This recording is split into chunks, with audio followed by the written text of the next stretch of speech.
So good evening, everyone. 7, we're still waiting for a couple of people that had reservations, but they can sneak in. Thank you for coming out on this beautiful night. I know there were a lot of conflicts, a lot of things going on in town, select board meeting, other events. So I appreciate you choosing to come here. First of all, if you have a phone or something that's going to buzz during, just a reminder to turn it off. And our format tonight is like it usually is. It's a brief introduction, and then our author has the floor.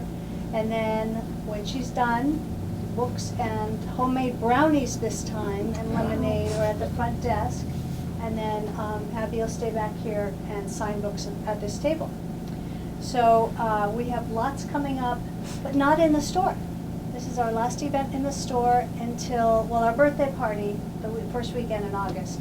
But we are doing the readings in Canaan on Thursday nights and in Stratford on Thursday nights. So we don't do in-store events.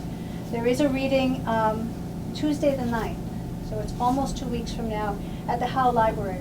Rachel Barenbaum has a book, a historical novel, A Bend in the Stars. And she'll be reading that, but we're meeting at the Howe instead of here. And we do have the handout for the readings in Canaan. Wynne Cooper's a poet. Walter Wetherell, who lives locally, has a book of stories. There's a man, Christopher Benfey, who has a book called If, the Untold Story of Kipling's American Years, which is really interesting. Then there's another poet, Hernan Diaz, and it goes on from there. I won't read them all, but we do have Peter Orner, who lives locally, has a new book coming in late July, and he's reading on August 1st. And I read most of it this past weekend. It's a collection of linked stories, and it's wonderful. So mark your calendar for that.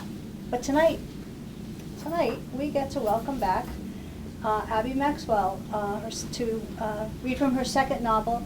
And it was 6 or 7 years ago that she was here when Lake People was first released. Abby lives with her husband and son in New Hampshire, where she grew up, but she studied writing at the University of Montana and has been published in various journals, including McSweeney's. And a short while ago, I stumbled across a wonderfully thought-provoking essay published in LitHub. Was that published somewhere else first? No. Okay. Does everybody know what LitHub is? It's this wonderful online, it's only online collection of writings, and they blurb other people's writings, and it's just I get it in my mailbox once a week. Some people get it daily, and it's like a pig in a mud puddle when it comes in, because it's just all sorts of things you can link through and read reviews. But this was an essay that Abby wrote for LitHub, entitled "On Good Men and the Vague Low Standards Required to Be One."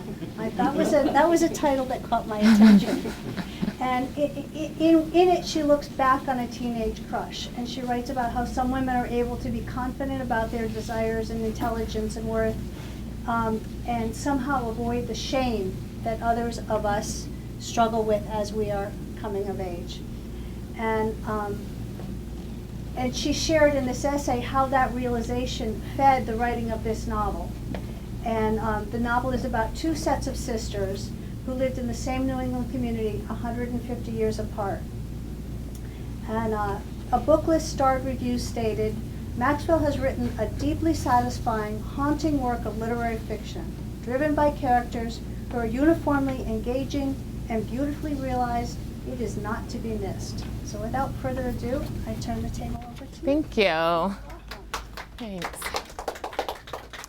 I didn't actually title that essay. Some editor there who, yeah, right. I just titled it "Good Men." So, yeah. But thank you so much for coming tonight. I feel so grateful to be able to spend so much of my life in fiction. And it can also be really hard to make this same really illogical decision day after day. So it's really great when I have people come out to support the work and just to support books in general. So thank you.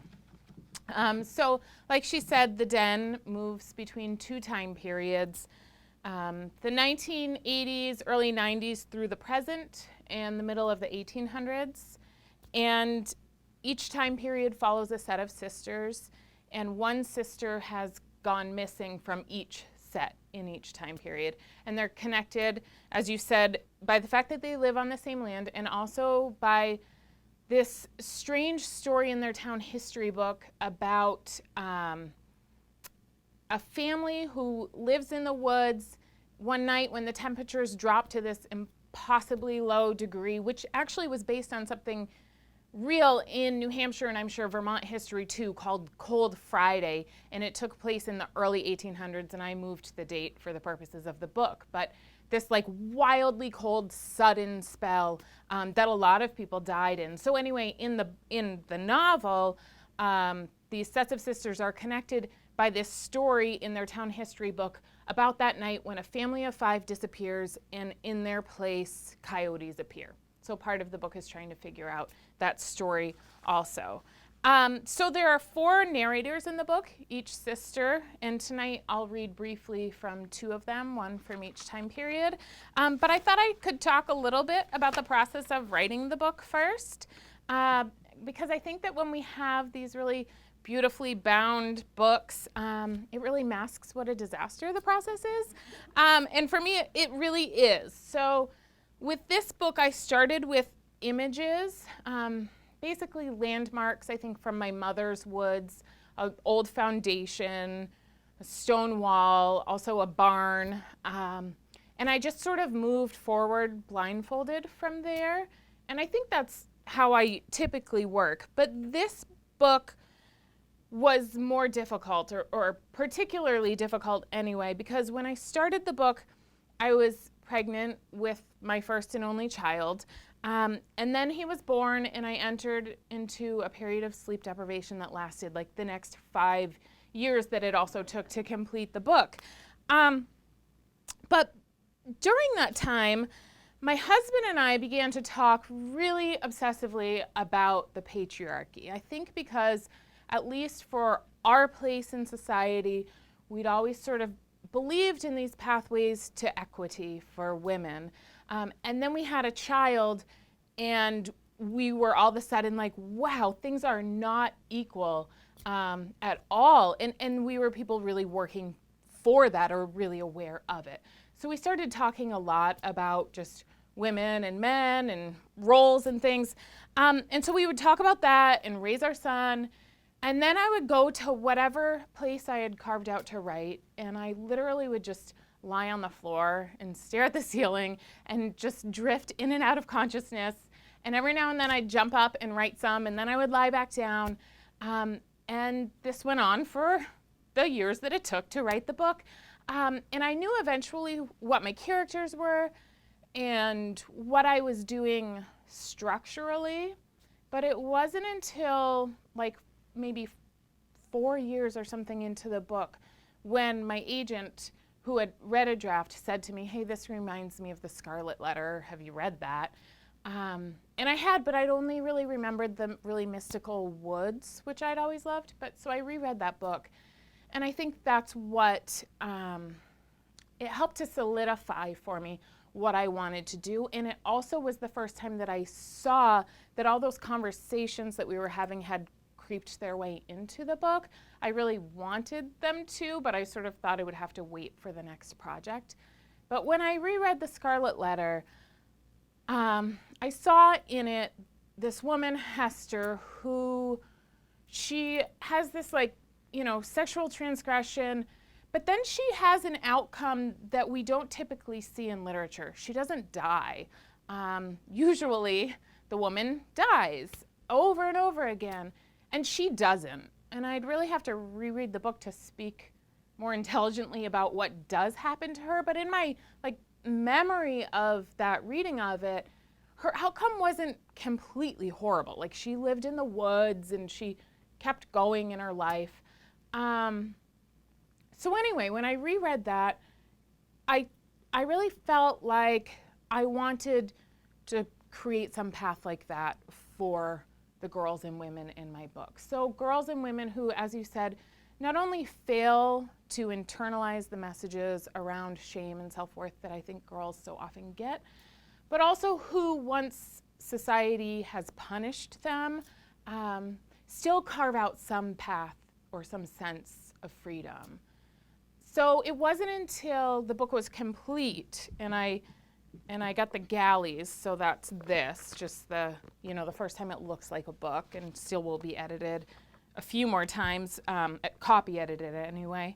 But it wasn't until that with the galleys I got a letter from my editor, and in that letter she said that in the book women are punished in the same way in the 1850s as they are in the more current time period, which was like the 90s, for their sexual transgressions. And I hadn't realized that at all. I felt like I had just written what I thought would have happened to the people. But once I read that, I was really thankful that did get into the book. So anyway, that's a little bit of an introduction to it. So what I'll do now is read. I'm just going to start right at the beginning with the voice of Jane, who's looking on at her sister Henrietta. So this would be the early 90s. And I'll read a little section from there, and then I'll jump forward and read just, I think it's like 4 pages from the 1850s time period. And then hopefully people will have questions and we can talk. So, and I think the reading in total takes about 20 minutes. So sometimes I think it's nice to know, because I think sometimes I'm like, how long is this person going to read for? So, all right. Jane. Late June, an afternoon some 20 years ago. The fact that my sister could disappear, not even a speck in my consciousness yet. The sun was high and shining, and Henrietta and I were just about to see Kaus, the one who started all of this, for the very first time. We had some money. I don't know how. We weren't babysitting yet. And because it was summer, we had the time. Our father worked, and our mother shut herself off in her studio on the 3rd floor, so there was no one to stop us from going to the little store to buy candy. The owner kept a rack of smut right there in the open, and for this reason our father had prohibited us from entering, but no matter. This was the summer my sister had turned 15, started wearing an underwire bra, blow-drying her hair, and saying easily, la-dee-da, to every command our parents gave. Anyway, we didn't look at the smut. Just bought our candy, loads of it, then walked on. I had thought we were headed home, but when we reached the abandoned mill, my sister didn't lead us back over the bridge, but instead a little farther along. She strutted a few paces ahead of me as we went, and both of us stuffed our mouths. I can still remember the strange coating all that sugar gave my tongue. Eventually, we reached Church Street, which was not a street I had walked before. It ran along the river, and the far side of the road was crowded with a thick line of trailers. I knew I ought not to stare, but just the same, I could not stop myself from taking in long, aching glances of life over there. We lived in an old farmhouse on a virtually empty road, so this hubbub seemed a dream. Women were out in their lawn chairs with cigarettes and portable phones and magazines. Babies were in plastic pools. And everyone, from my view, was loud and happy. The sun was at our backs, and before us stood the trestle, which was yet another place we were not supposed to go.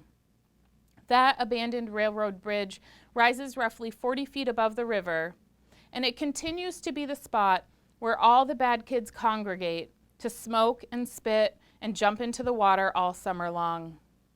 The bridge's iron trusses run beneath the tracks, and on that day with my sister, their X's seemed to gleam like the most tantalizing of warnings. The reflection of the trees, pines mostly, and maples, danced upon the water, and I wanted desperately to join with them in that cool, fresh place. And so I was shocked and disappointed when I looked ahead and saw that as Henrietta walked, she let all her candy wrappers fall in her wake, then blow over the bank toward the river. "Litter bug," I scolded her. She didn't respond, so I repeated myself, and when she still didn't respond, I just kept at it. Not yelling, because I didn't want to be heard by the neighborhood, but hissing. Loud enough, surely, for Henrietta to hear over the river. Still, she went right on ignoring me. I knew that if I really cared, I could have just picked her trash up for her and dealt with the injustice of it later. But I was getting angry. We both had thin hair, mine mousy and nondescript, and Henrietta's, back then, a dark, shining brown that somehow hid the thinness. Her hair was long, too, so when I could bear her haughty strut no longer, I reached forward and tugged. When my sister spun around, that hair flew up and circled her pointed face and remained, a momentary defeat of gravity. I had a flash just then of my Henrietta transforming into a wild, yellow-eyed animal. She didn't say a word, just grabbed my bare arm and pulled me toward her. She kept holding on to me, and her nails began to dig into my skin. I wanted to call out, but I understood this as her vicious command to shut up. We had come to a red, 2-story house that didn't quite fit in. It wasn't a trailer, there was that, but there was also something uncanny about the place. Where all other yards on the street were small and crowded with people, this one was oddly spacious and vacant. The curtains were drawn and the windows closed. I would have thought that the house itself was empty, had Henrietta not waited there so expectantly. But there we stood, together in the loudest of silences, until a teenage boy emerged from the house and stood on the front step, bathing in the sun's rays. Kaus. According to Henrietta, this was the first time she'd ever seen him, though she too must have been a liar. He stood there gazing toward the river while we stood there gazing at him, and then he shifted and withdrew a cigarette from a pack in the pocket of his cut-off jean shorts with a motion so fluid it was preternatural. Despite the breeze that skimmed up off the river, he lit it the first time he tried, and then that boy walked our way. He didn't speak to us, and we didn't speak to him. Still, his intention was clear. Kaus cut across the street to walk right by Henrietta, and as he passed her, he turned his head and blew a long, gentle stream of smoke her way. And my sister, she cocked her head and opened her thin lips and drew it right in. We didn't make it to the trestle that day. My sister just turned me around and led me back home. That night, when I took my bath, I saw that she had left 5 little welts on my upper arm. A sign, I later decided, of the beginning of the end. Our house was half a mile up the hill from town. The way our parents told the story, they had gone for a drive through the countryside when they were young and in love, and had passed our house for the very first time. Or barn, really, because the barn was the thing. It was the largest in the entire county, and it was the whole reason we had ever ended up on this land in the first place. On that drive, our father had pulled over and walked right onto the property without worrying over whether or not anyone lived there. No one did. And he ran his hands over the barn shingles as though they were the skin of a lover. "Hand-hewn beams," he said when he slid open the door. "And Christ, that one sill extends nearly 70 feet. Our mother, once brave enough, tiptoed to the house and peered in the windows. "That God-forsaken wallpaper," she would say when our father told the story. At the time, Henrietta was in her belly, taking hold of life, though my mother didn't know it yet. They went home to their apartment in the little city to the south, and our father lay on their mattress on the floor and dreamed aloud, and our mother, because she just wanted sleep, said something like, "For Christ's sake, Charlie, then do it," without thinking he ever would. A week later, they owned the place, the down payment made with the bit of inheritance they had received from our father's parents. The floors were dirt, and the stairs, our mother claimed, were planks weaker than her own hands. But it was cheap and, as our father said, it was theirs. Our father did not make much money. He was a cook and eventually the head cook at the hospital. But with that house and barn, he had his dream. And I suppose that is why he seemed compelled to sacrifice all else in order to give our mother her dream too. He supported her choice to stay at home while we went to school, despite the fact that in addition to working, it was also he who cooked, cleaned, and performed nearly all other household tasks. But our mother was an artist, a painter, though she rarely ever sold a piece, and a woman who, I am sure, never fully wanted children. This fact kept her at a remove, and at night, when dinner was through and the dishes were done, she would open the family heirloom box of real silver, remove the velvet caddy that held the dinnerware, and reach into the bottom, beneath the velvet sheath of grapefruit spoons. There she would find one of her thin joints. She would swipe a wooden match across the top of the wood stove, take a few puffs, and then our mother would transform into a woman so distant and so fully within herself that Henrietta and I, spying from the top of the staircase, would be stunned and overcome with a disconcerting mix of desperation to be seen by her and to disappear and become her. Sylvia, our father would sometimes say, and each time I heard that, her first name, a little swell of fear would rise up in me. Sylvia, a name so singular, so volatile. Not our mother, but a woman who, at any moment, could leave this little life of ours. Henrietta, though, the fact that she, her whole self, spirit and body and all, could leave our life, that had never occurred to me, not yet. I was 12 years old that summer of Caus, and always I told my sister everything I had to tell. I would have told her anything at all. And I knew my sister. Through and through I did.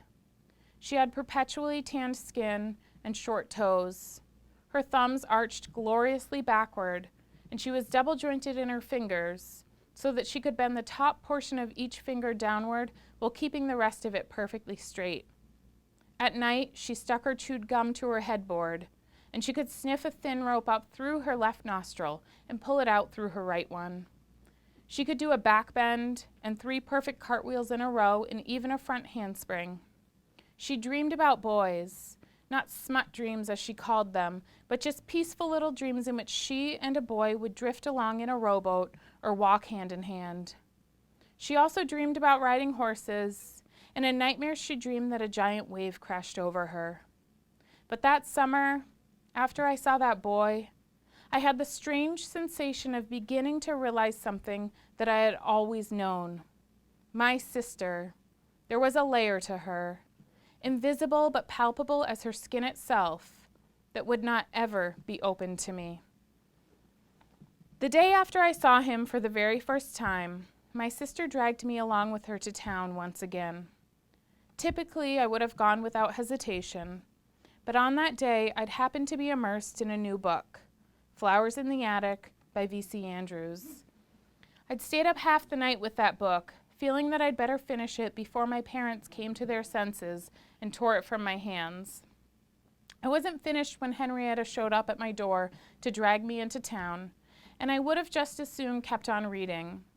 But Henrietta told me to go with her, and so I went. She vomited before we left the house. This, of course, was early in the mess, so I hadn't quite caught on yet. Maybe I didn't want to. I said, "Don't you want to lie down?" or something of that nature. And then, eventually, when she shuffled me out the front door, well, I better not catch it. "Can't catch hotness, sister," she said, and tossed her hair back. I followed her as she strutted down the center of our road like she owned it, her newfound maturity made even more brazen overnight. When a car rolled toward us, Henrietta didn't even move out of the way. It was Mr. Cutler, our only neighbor, whose house lay up the hill, just barely out of sight. We had always known him, at least vaguely, but he was a strange, overeager man whom we did our best to avoid. He must have been in his 50s, yet despite his age, when he caught us on the road, he would always ask us what was new and cool.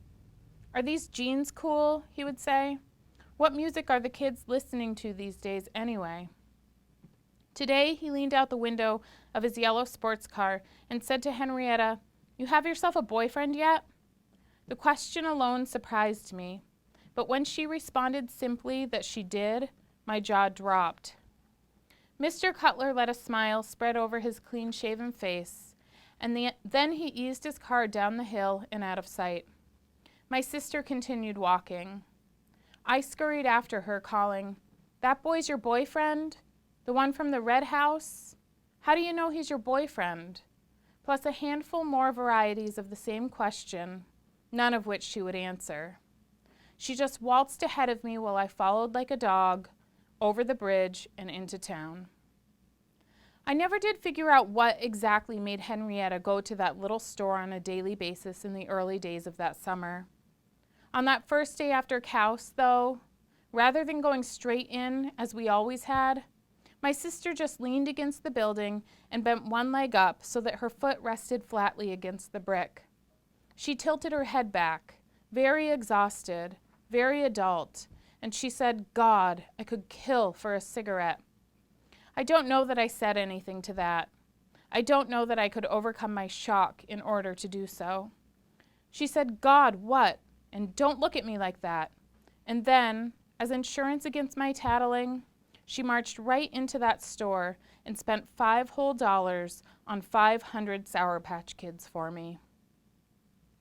In the previous school year, I had entered the upper middle school, a building shared with the high school, and there I had come to understand that my sister was not popular.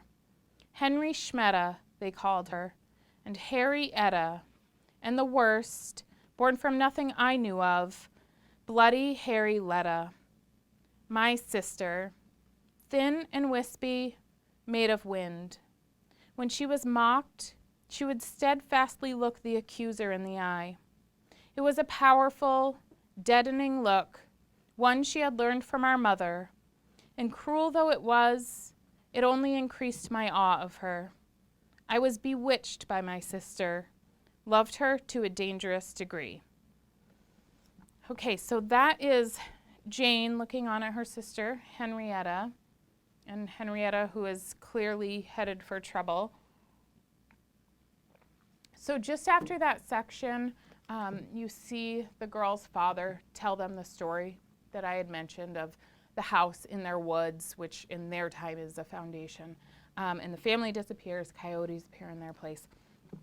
So now I'm gonna jump forward to Elsbeth, and she is the section opens with Elsbeth in Scotland, but she is the woman who eventually lives in the house that is in Jane and Henrietta's time, the foundation. So she's the real woman who then becomes part of the story in their town history book, if that makes sense to people.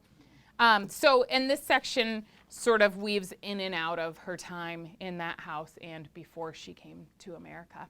And it's really just, I think, 4 pages. So.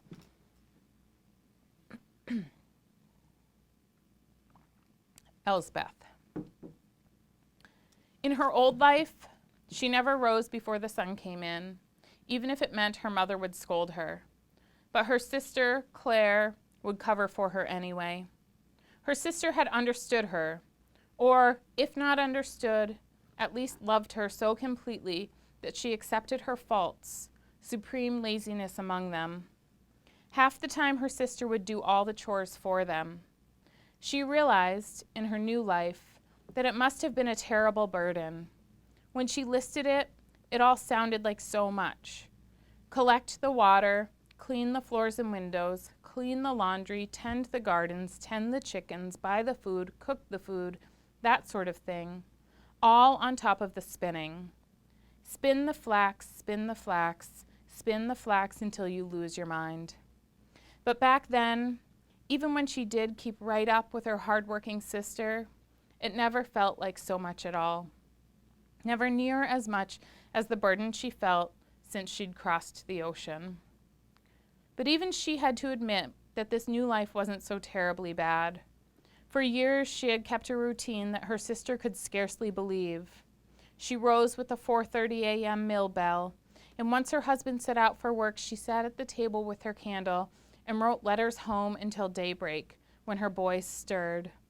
Letters to her sister, to her parents, to the friends she'd left behind. It astonished her sometimes that there was an entire ocean between them, and sometimes it astonished her that there was only an ocean. She could just get on a boat, she thought sometimes. It was the 1850s, she thought constantly toward the end. People crossed the ocean every single day. She herself had crossed the ocean. To get back would not be impossible. Not like trying to cross into heaven or hell or some other realm she couldn't believe in. It was in the morning, with her letters, that she had thoughts like this. It was when her boys, the three of them, were still sleeping. The oldest and the youngest slept silently, but she had always been able to hear the middle one's labored breath at night. It wasn't a snore, but something at once softer and more hard-earned. "He sounds like a damn river," her husband once said, but that hadn't seemed accurate to her, because a river never sounded like it had to try quite so hard. She didn't mind the sound, though. Years ago, she'd asked a visiting doctor what might be the problem, or if in fact it was a problem at all, but he had said that in order to find out, her little boy would have to spend the night with the doctor for observation. That had been the end of that. Eventually, the sound became a light blanket to her, a kind of steady comfort in this new world. Her husband had come over first. Lots of people were doing that at the time, and she hadn't wanted to be like them in that way, or in any way really, but it had been decided. He took the boat over, but when he arrived, he learned that the mill he had meant to work for had just suffered a great flood, and so he followed another freshly arrived Scot north, to the country, to a small town with a new mill, where he found a job and home at once. Hardly 3 months later, she received a letter saying he was settled in a place called Middlewood. She wasn't sure if it was luck or fortitude, but either way, she was proud of him for getting there. With that first letter, he had also sent a real present across the ocean for her, a brooch made of seed pearls. She had never owned such an exquisite piece of jewelry. Not any jewelry at all, in fact. And the gift told her that mill workers in the new country were not like mill workers in Scotland, that in the new country they were of another class, and that when she left her home, she would enter not only a new world, but a new self entirely. That letter and those gifts gave her the sense that she would no longer be of the weavers, but a woman in a grand house, with a library and a china tea set, woolen carpets, canopy beds, and artwork from France hung on the walls. But it was all only daydreams. She liked to imagine it, but she never truly wanted such a life. It could not possibly be enough to make up for such loss. She didn't want to go. In those final days before she went, she would walk up to the edge of the sand and lie right down, as much as she could despite her belly, and dig her fingers through the sharp grass, all the way into the ground. She would splash the ocean water on her bare face and hair. She would smell everything in those days, too. That grass and sand and water, but also the table they ate on, the spot of earth where the rose bushes grew, and the roses themselves, of course. Her mother's neck and her sister's neck, her pillow, her blanket, even her cottage wall. Cataloging it all before departure. It turned out that she would wish she hadn't done that, because those smells had been stored away, yet she would never be able to quite reach them. In the new country, it was enough to drive her mad sometimes. Why hadn't it felt that way to her husband, too? He had come from the very same place. Surely he had known the land as much as she had. Yet not as she had, she came to realize. The land of home had never been his dream. Business, that's what he was interested in. You'd think she would have known it when they began, what with the way he'd talked about running the foundry one day, but then she had scarcely known a thing. There had never been a time they hadn't been acquainted, but then one day when she was 16 years old, she'd noticed he was standing across the street, behind the blooming lilacs, watching her as she pumped the water. The next day she noticed he was back again. "What do you want?" she had asked him. "Why aren't you working?" "Lunchtime." "Why aren't you at lunch?" "I came to tell you something." "Out with it then." "I love you," he had shouted across the oddly empty street, and she had laughed. He went red, of course, yet amazingly he had not skittered away, so she crossed over to him and apologized. Together they walked back toward her house, and when they got near enough they ducked into the yard. She had done plenty of reading by this time, romance and horror mostly. She thought of the helpless people in those stories, and she looked at him and willed him to be brave, but nothing happened. She was due back with the water, but she didn't want to go back after such a letdown. She said quickly, "If you love me, kiss me," and he had. The kiss seemed to go on and on, though perhaps it was only 1 second. The bell for the foundry rang, and he ran off to work. She picked up her water pails. Light as feathers, for she had been lifted right up. She practically skipped in the door, practically spilled the water, too. Her sister scolded her, but it did nothing to lower her mood. She hummed. After that day, the two of them met everywhere, every free moment they could find. They lied to their families to do it, of course. Said they were visiting this or that friend, or said they were slowed down with an errand because of this or that mishap. They met on the beaches, they met in the woods. She wanted to tell her sister, but then her sister might have called her a sinner. Though her whole family attended church, so far as she saw, it was only Claire who prayed daily, only Claire who dusted and polished the cross. Elsbeth herself felt no such calling. Anyway, was love a sin? And if she were a sinner, why would she feel so wonderful? She promised herself that she would marry Thomas, and she comforted herself with the fact that though they would never admit it, her father and even her mother seemed to care more for Wordsworth than for the Bible. Sometimes she and Thomas would meet in an old misshapen tree with branches long and wide enough to stretch right out on. She would lie back, and he would run his hands over the length of her feet, up her legs, and in time under her linen dress. She eventually stopped wearing undergarments for this very purpose, and even though they understood just how a baby was made, in time they did what they knew they probably shouldn't do. They were 17 years old by then. Nothing happened, not that time, so they had kept on. Nothing happened, and then suddenly something did. She told her family right away, and as expected, her father demanded that she get married. And then, after thinking it over for a few days, it was her father who had said that she and her future husband had better take up with the group going to America. I'll stop there. Thank you.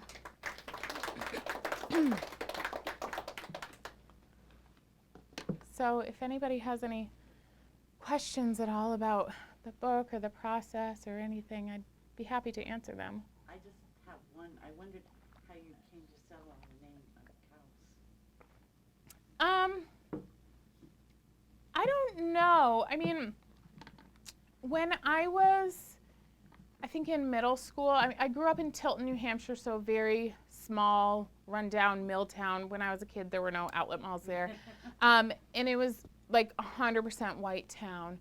And then when I was in later middle school, a group of people from Laos came to our town, and it was like I had never even heard of anyone living anywhere else, or it just was so shocking to someone from the way I was brought up. So his character is based on not a specific person, but just from that experience, I guess. And I really can't remember where I got his name, but Never yeah, heard. yeah. Thank you. Yeah.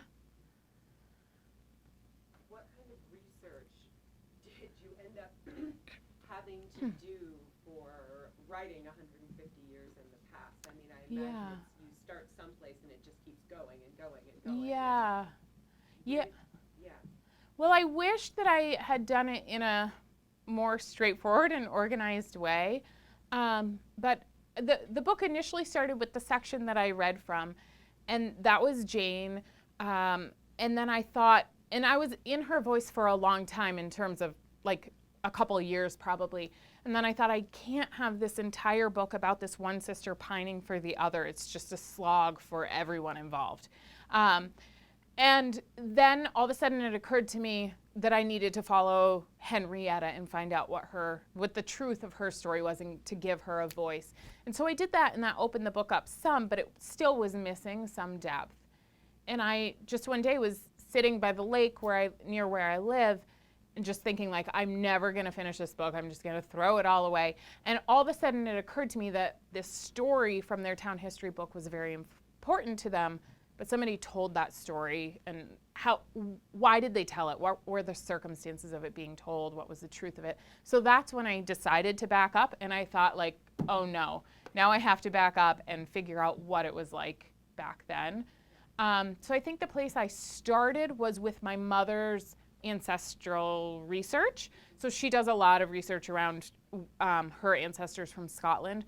So I just really found out, like, what their names were, where they lived, and I can't remember how I chose specific ones, but so used their place in society before they came to our country, and used really their town, a lot of stuff from that. So that was like kind of the place to start, and then I went through the historical society in that town, and looked at a lot of just like documents that I had access to through various, online things. I also did a lot of reading books about like houses, because that was the thing where I felt like I needed to be able to imagine what the world would look like. And it took me forever to try to imagine what their house might have looked like. I felt like I could imagine pretty well New England back then, but anyway, it was sort of all over the place, and I would go as far as I could and then get more information. And my father is a real history guy, and he was helpful also. So, yeah. Yeah. What is your background and what prompted you to get into writing? Well, I always wanted to write. I always loved writing from as far back as I can remember. And then I went to a small liberal arts college in the Midwest. And I remember, like, I took a writing course my first semester, and I remember calling my mother and saying, well, I want to major in creative writing. And I thought she'd say, no, you have to do something sensible. But she actually said, okay. So anyway, so I did go to college for that. And then after college, had a few jobs for places that I really cared about, and they were good jobs. And I thought the whole time, I think it was probably maybe 3 years, I thought, I'm doing this thing that I really care about, but still I'm really miserable. Like, I really just want to be writing. So then I went to graduate school first for literature, because it bought me time. They paid me, just enough to live by teaching. So for a master's in literature. And then after that, I went to another writing program, which I'd always wanted to go to, in Missoula, Montana. So yeah, and that was another 2 years to really focus on writing. And that was a fantastic program where I learned a lot. And then after that, I was able to keep writing because I was very close to my grandmother, and she was at a stage in her life where she needed some help. My grandfather had passed away. And so my husband and I moved back to New Hampshire and lived with her. And a lot of her stories were inspiration for my first book. So it was a really wonderful experience to be with her, but also it was a free place to live, and bought me another, I think it was 3 years of working on that book. So, yeah. Yeah.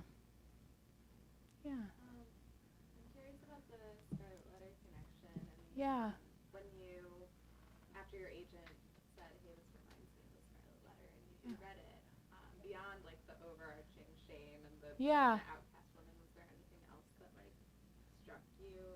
Oh, this is where it's similar. And then also like thinking about it through the lens of your book, Yeah. especially it being written by a man? Right. Yeah.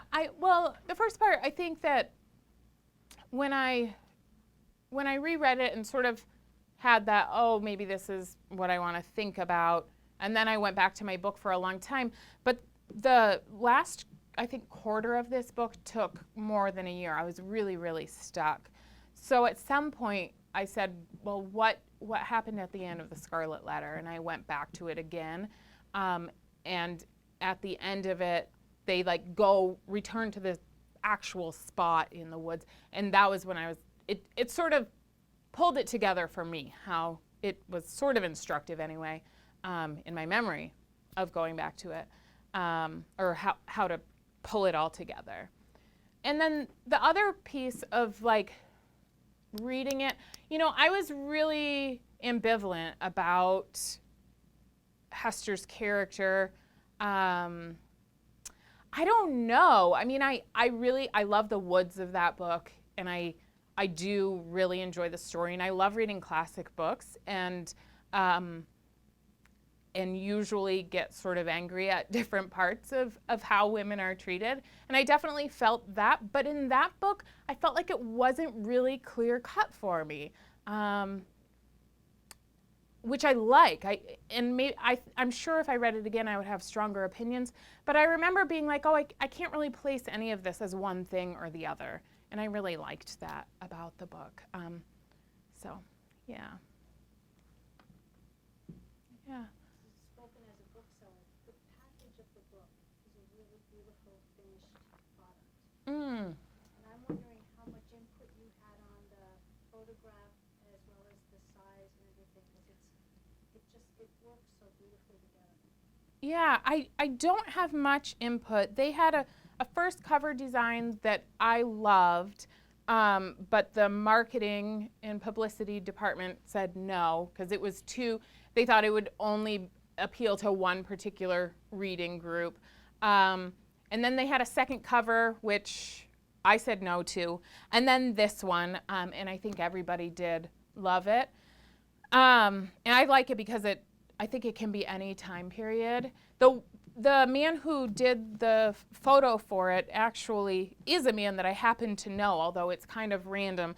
And he's a photographer in Maine, so he lives in Freeport, Maine. So that's where the photo was taken, I think, in his little shed. But it is a contemporary photo.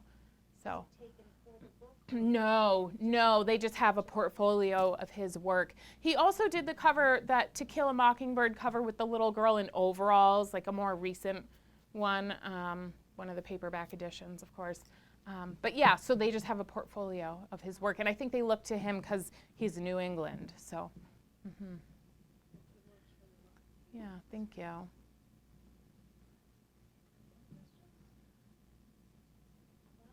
All right. Yeah, thank you so much for coming. Thank you.